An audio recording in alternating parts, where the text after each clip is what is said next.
And on today's spooky spot, we're going to be having a look at the Universal Studios, home of the original monsters. We're going to be looking today at Frankenstein's monster. However, you'll notice on the side, yes, it says Frankenstein. It doesn't say Frankenstein's monster, Frankenstein. Spot, really, why does it bother you so much? It really, I don't know. Who knows? We've got ourselves, though, Frankenstein's monster. Of the figures that were being released from the Universal Studios, home of the original monsters this year, the one I really wanted to get was Frankenstein's monster. The Dracula ended up being a really decent figure, but the one I really wanted was Frankenstein. Down below, you've got a picture of Frankenstein's monster, or Frankenstein. On the side, a very similar picture. And on the back, also available from Diamond Select, we've got the Dracula figure, a Frankenstein Mini-Maid Box Set, and a Dracula Mini-Maid Box Set. And the read-up on Frankenstein says the most famous tale of Dr. Frankenstein's monster is still the 1931 Frankenstein starring Boris Karloff as the monster. Created from the body parts of the deceased and given life through artificial means, the monster ultimately turned on his master and on humanity. That's what happens when you put the bad brain in there.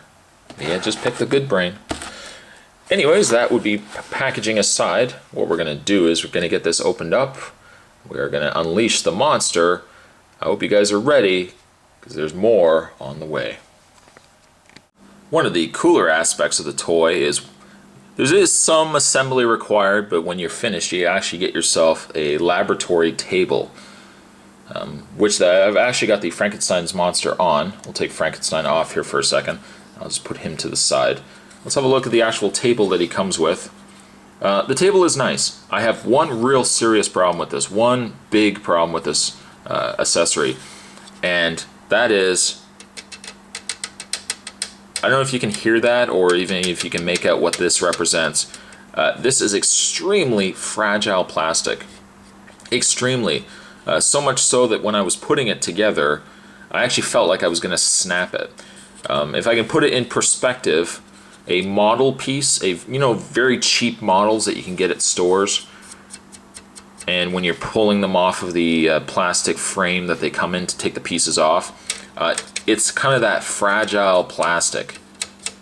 So much so, this is definitely going to break. If you're not careful and you don't store this properly when you're done displaying them, maybe for the year, or I might put them out for October and then I'll probably put them away till next year.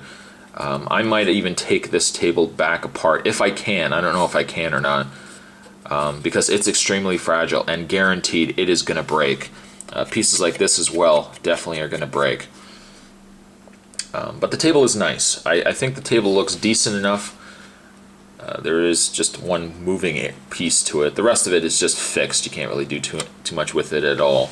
Of course, aside from displaying Frankenstein on it. And let's have a look at Frankenstein, shall we?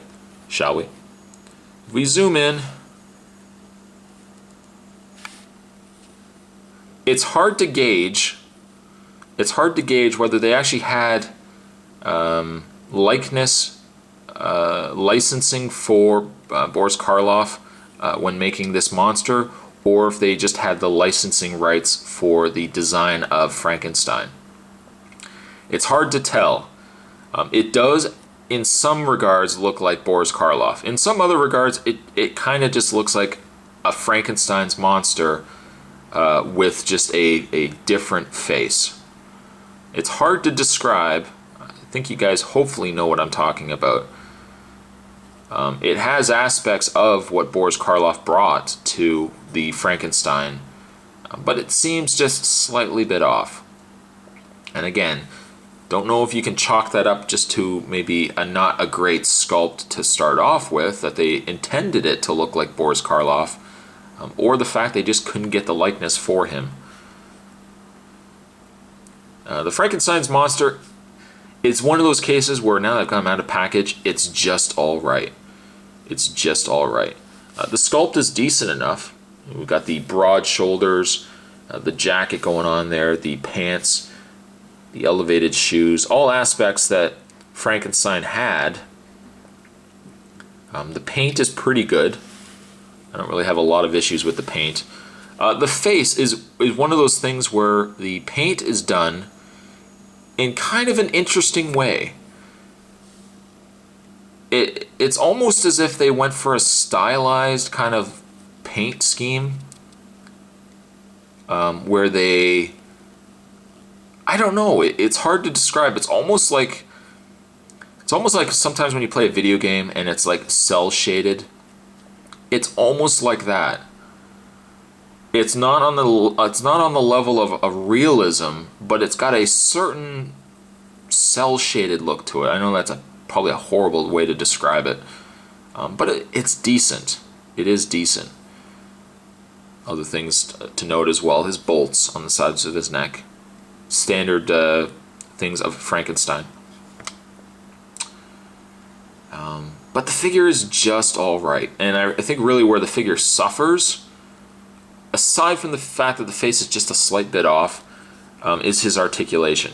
This guy has barely any articulation. He's basically just a solid piece. Of the parts that can move on Frankenstein, he has a head that can rotate what looks to be on a ball joint.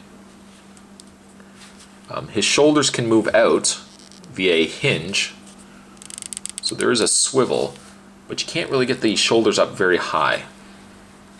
They don't move out as they did with the Dracula. And I find like this one arm's not too bad. I don't know if it's just the way that this arm is, that I can't get the arm to move completely up. In fact, every time I do move it up, you can see it.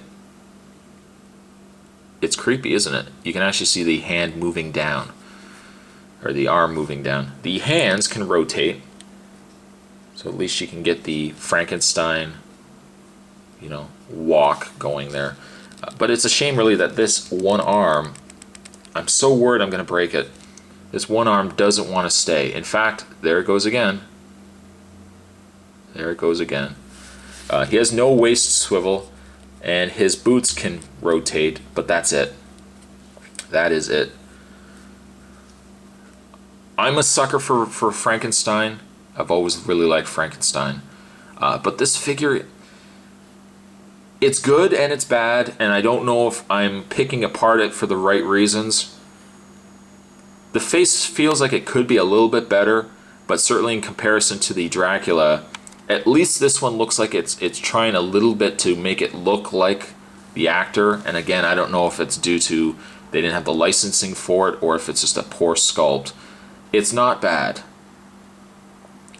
It's a shame really that you can't do more with the arms, but maybe it's just the fact that it is Frankenstein. Really, what more do you need to get this figure to do aside from what it's doing right now? The big hit is the display stand, or the table. It's so fragile. Guaranteed that's going to break. So if you are putting this together, do bit of caution. Do be careful putting this thing together.